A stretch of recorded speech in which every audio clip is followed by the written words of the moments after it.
ruins of the old Coventry Cathedral is a sculpture of a man and a woman reaching out to embrace each other.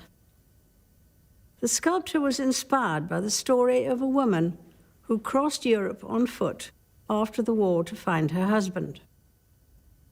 Casts of the same sculpture can be found in Belfast and Berlin, and it is simply called reconciliation. Reconciliation is the peaceful end to conflict, and we were reminded of this in August, when countries on both sides of the First World War came together to remember in peace. The ceramic poppies at the Tower of London drew millions, and the only possible reaction to seeing them and walking among them was silence. For every poppy, a life, and a reminder of the grief of loved ones left behind. No one who fought in that war is still alive, but we remember their sacrifice, and indeed the sacrifice of all those in the armed forces who serve and protect us today. In 1914, many people thought the war would be over by Christmas. But sadly, by then, the trenches were dug and the future shape of the war in Europe was set. But as we know, something remarkable did happen that Christmas, exactly 100 years ago today. Without any instruction or command, the shooting stopped and German and British soldiers met in no man's land. Photographs were taken and gifts exchanged. It was a Christmas truce. Truces are not a new idea. In the ancient world, a truce was declared for the duration of the Olympic Games, and wars and battles were put on hold. Sport has a wonderful way of bringing together people and nations, as we saw this year in Glasgow, when over 70 countries took part in the Commonwealth Games. It is no accident that they are known as the Friendly Games. As well as promoting dialogue between nations, the Commonwealth Games pioneered the inclusion of parasports within each day's events.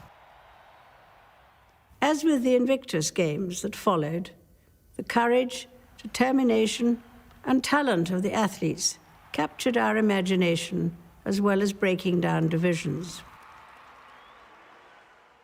The benefits of reconciliation were clear to see when I visited Belfast in June. While my tour of the set of Game of Thrones may have gained most attention, my visit to the Crumlin Road jail will remain vividly in my mind. What was once a prison during the Troubles is now a place of hope and fresh purpose. A reminder of what is possible when people reach out to one another, rather like the couple in the sculpture. Of course, reconciliation takes different forms. In Scotland, after the referendum, many felt great disappointment, while others felt great relief. And bridging these differences will take time. Bringing reconciliation to war or emergency zones is an even harder task. And I have been deeply touched this year by the selflessness of aid workers and medical volunteers who have gone abroad to help victims of conflict or of diseases like Ebola, often at great personal risk. For me, the life of Jesus Christ, the Prince of Peace, whose birth we celebrate today, is an inspiration and an anchor in my life. A role model of reconciliation and forgiveness, he stretched out his hands in love, acceptance, and healing. Christ's example has taught me to seek to respect and value all people of whatever faith or none.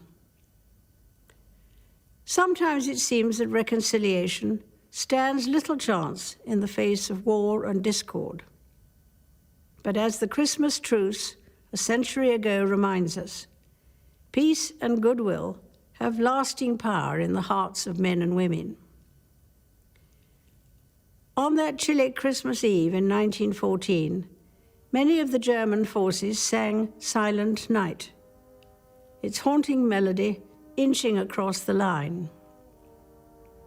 That carol is still much loved today, a legacy of the Christmas truce, and a reminder to us all that even in the unlikeliest of places, hope can still be found.